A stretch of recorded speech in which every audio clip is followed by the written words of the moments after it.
What is up, you legends, you absolute units, and my fellow reptile enthusiasts? Welcome back to the channel, the only place on the internet where we roast movies until they're well-done. Today, we are diving into a creature feature that is so unhinged, so meta, and so chaotic. It makes Sharknado look like a National Geographic documentary. We are talking about the 2025 reboot of Anaconda. But hold up, besties. This isn't your daddy's horror movie with J-Lo looking flawless in the mud.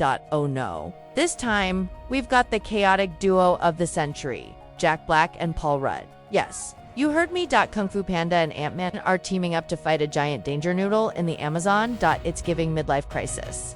It's giving delusional Hollywood energy. And it is absolutely lit. Prepare yourselves for questionable CGI jokes that break the fourth wall. And two boomers trying to survive a jungle that wants to yeet them out of existence.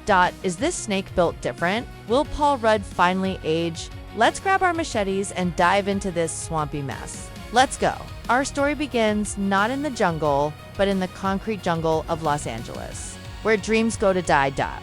We meet Doug, played by the legendary Jack Black. Doug is a director, but not the Oscar kind. He's the filming a drunk bride vomiting on her wedding dress kind. He's currently editing a video where the groom is passing out in the cake. Doug looks at the screen with the face of a man who has seen the void, and the void flinched. He's broke, he's tired, and his career is lower than my self-esteem on a Monday morning. Cut to his best friend, Griff, played by the ageless vampire himself, Paul Rudd. Griff used to be a star. He was the it boy of 90s cop shows. Now, he's in a casting office auditioning for a hemorrhoid cream.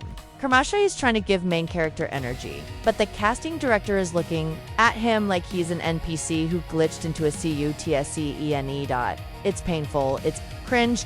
It's the definition of down bad. Two of them meet up at a dive bar that smells like regret and stale beer. They're drowning their sorrows when Doug has a brain blast a light bulb moment. He says, "Griff, Hollywood is dead. They only want reboots, so let's give them what they want. Let's remake Anaconda ourselves." Griff is skeptical. He's like, "Doug, we have $50 and a ham sandwich. How are we going to the Amazon?" But Doug is hyped. He's got that manic energy. He convinces Griff that this is their last shot at glory. They're gonna go guerrilla style, no permits, no safety, just pure vibes. It's the worst idea in history. I love it. Fast forward, and the boys have touched down in the Amazon. They hired a guide named Mateo. Now, looking at Mateo, you can tell this guy has a 50-50th chance of either saving their lives or selling their kidneys on the black market. He's got a boat that looks like it was built from scrap metal and prayers. It's holding together by duct tape and hope. Griff shows up wearing a full safari outfit he bought on Amazon Prime. He looks like the dad from the Wild Thornberrys. He's trying to method act, getting into the zone.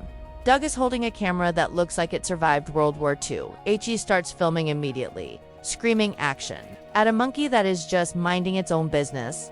The monkey throws a banana at him. Emotional damage. They start cruising down the river. The plan is simple. Film some scenes. Use a rubber snake prop they bought at a discount Halloween store and become billionaires. We get a montage of them filming the movie. And guys, it is trash. The rubber snake looks like a pool noodle with googly eyes. Griff is overacting so hard, he's practically chewing the scenery. He's delivering lines like, "The jungle. It takes everything."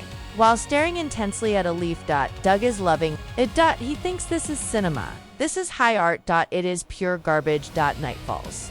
They are parked on a riverbank. Doug is reviewing the footage and realizing that the rubber snake looks, well, rubber. He's stressed. He needs something real. He needs danger. Be careful what you wish for. FAM. The water starts to ripple. Bubbles rise to the surface. The background music stops. You know that silence? That's the "you are about to die" silence. Suddenly boom. A massive head breaks the surface, and I'm talking massive. This isn't a garden snake. This is a Titan boa on steroids. It's got scales as thick as armor, plating and eyes that glow like headlights. This snake has been hitting the gym. It is SWOA. It is thick with 2CS. At first, Doug is looking through the camera lens and screams, "Mateo, I didn't know you had animatronics. This is incredible." Griff strikes a pose, thinking it's a special effect. He starts monologuing at the snake. "You think you can defeat me? Beast. I am the law." The snake pauses. It looks at Griff. It looks at Doug. It tilts its head like, "Are these humans for real?" Then it lets out a roar. Yes. snakes don't roar in real life. But in this movie, this thing sounds like a T-Rex stepping on a Lego. The smell of its breath hits him. It smells like rotting fish and bad decisions. Mateo screams, "It's real, you idiots," and starts the engine. The realization hits Doug and Griff like a truck. Their faces drop. The tough guy act vanishes. They scream like little girls at a Justin Bieber concert in 2010. The boat engine sputters because, of course, it does. It's a horror movie rule. Engines never work when the monster is looking at you. The snake lunges, snap. It takes a chunk out of the boat's railing. They finally get the boat moving. The chase is on, and this is where the movie gets wild. We have Jack Black running around the deck, slipping on slime, still holding the camera because content is king, baby. He's filming his own near-death experience. Griff is throwing random objects at the snake. A chair, a cooler, a script. "Read this. It's terrible," he screams. The snake eats the script. It's a metaphor. Guys, they manage to outrun the snake temporarily by drifting into a narrow inlet, but now they are lost.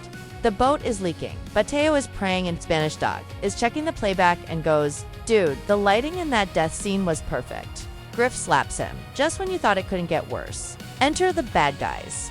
In the original movie, you had John Voight doing a weird accent. In this one, we have a group of poachers led by a guy named El Guapo, not his real name, but he looks like an El Guapo. They are heavily armed, and they are looking for the blood orchid or something generic to sell to Big Pharma. Find our trio of idiots. El Guapo points a gun at them and takes them hostage. "You work for us." Now, he says he wants to use their boat because his sank. Classic NPC behavior. Doug tries to explain, "Sir, we are making a documentary about the mating habits of the elusive Amazonian tree frog. It's a lie." El Guapo doesn't buy it. He slaps the camera out of Doug's hand. Now it's personal. Nobody touches the camera. Night falls again. The poachers set up camp. They tie Doug and Griff to a tree. This is the bonding moment. Griff admits he hates the hemorrhoid commercial. Doug admits he's never actually seen Citizen Kane. They cry. It's beautiful. It's bromance at its peak. But wait, do you hear that? Slither, slither, hiss. The snake is back, and it brought friends. Okay, not friends, just a massive appetite. It doesn't care about guns. It doesn't care about tough guys. It's approaching the camp with the stealth of a ninja. One of the poachers goes to take a leak. Classic mistake. Never pee in a horror movie. Chomp. He single quotes. Gone. Just erased from the timeline. Bay Mao. Chaos erupts. The poachers start firing AK-47s into the dark. Muzzle flashes everywhere. The snake drops from the trees like a biological airstrike. It grabs El Guapo, Lieutenant, and swallows him whole. And the CGI here, honestly, it's kind of gross. You can see the guy sliding down the gullet. EW. Doug and Griff use the confusion to cut their ropes. But instead of running away like sane people, Doug grabs his camera from the dirt. Griff, the lighting, the action, we need this for the beer. Griff is hyperventilating. Doug, we are going to die, but we'll die famous. Doug yells. They start running, but they get caught in the crossfire. The snake is literally whipping people around like ragdolls. El Guapo pulls out a bazooka. Why does he have a bazooka? And fires. He misses the snake and hits a massive tree, which falls and blocks the path. Now it's just Doug, Griff, Mateo, and El Guapo left. And the snake. It's a Mexican standoff. But one of the participants is a 40-foot reptile. They run toward the river. The only way out is the waterfall. The snake is right behind them, slithering at Mach 10 speed. It's out of pocket. It's relentless. They've reached the edge of the falls. It's a dead end. El Guapo tries to push Griff off to save himself. Griff, channeling his inner Ant-Man, punches El Guapo in the face. "I did stunts in 1998. He screams. El Guapo stumbles back right into the open mouth of the Anaconda. Gulp. The main villain is now a snack. The snake looks at Doug and Griff. It's not full. It wants dessert. This is the climax. The boss fight. Doug looks at Griff. Griff looks at Doug. They nod. They have a plan. It's a stupid plan, but it's all they have. Griff starts doing a weird dance to distract the snake. He's shaking his hips. He's serving dad moves. Hey, over here, you oversized belt. The snake is confused. It strikes at Griff. Griff dodges barely. Doug is filming, but he sees a crate of dynamite that the poachers dropped. Griff, catch. Doug kicks the crate toward Griff. Griff catches it. Eat this. you scaly freak. Griff lights the fuse. But oh no, the snake wraps its tail around Griff. He's being squeezed. He's turning purple. Doug has a choice. Save the footage or save his friend. He looks at the camera, he looks at Griff. He sighs, cut. Doug throws the camera at the snake's eye. Bonk. The snake flinches, loosening its grip. Griff drops the dynamite into the snake's open mouth as it roars in pain. Run. They jump off the waterfall just as the snake explodes like a piñata filled with marinara sauce. Snake bits rain down from the sky. It is disgusting. It is glorious. It is metal. We fade in from black. Are they dead? No. We are at the Dolby Theater in Los Angeles. The red carpet, flashing lights, paparazzi, screaming. Doug and Griff step out of a limo. They are wearing tuxedos made of fake snakeskin. They look fly. They look like $1 million. It turns out the camera survived the fall because it's a Nokia 3310 of cameras apparently. They retrieved the footage, they edited it, they released Anaconda. The true story, it made $1 billion. It got 100% on Rotten Tomatoes. Griff is holding a Golden Globe. He's crying. I'd like to thank the snake. He sobs. He was a difficult co-star. Very method. But he pushed me to my limits. Doug is interviewed by a reporter. So, Doug, any plans for a sequel? Doug laughs. No way. No more jungles. We're doing a rom-com next. Safe. Easy. But then, the camera pans down to Doug's backpack, which he brought to the red carpet for some reason. The zipper is slightly open. Inside, nestled in some straw, is a glowing green egg. A crack appears on the shell. CRAAAACH.A. Tiny snake head pops out. It looks exactly like its mother. It hisses. Doug's smile fades. He looks at the camera. He breaks the fourth wall. Ah, hell no. Smash cut to black. And that, ladies and gentlemen, is the fever dream that is Anaconda 2025. Can we just appreciate the fact that Paul Rudd literally does not age? I'm pretty sure he's a vampire. And Jack Black carrying the entire film industry on his back. Legendary behavior.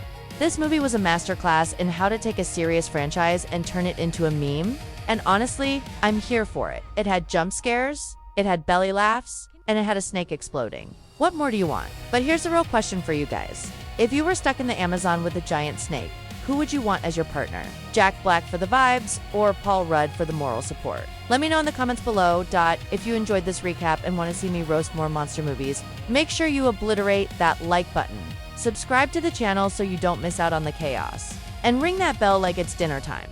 Stay safe, stay away from giant snakes, and I'll catch you on the flip side. Peace out.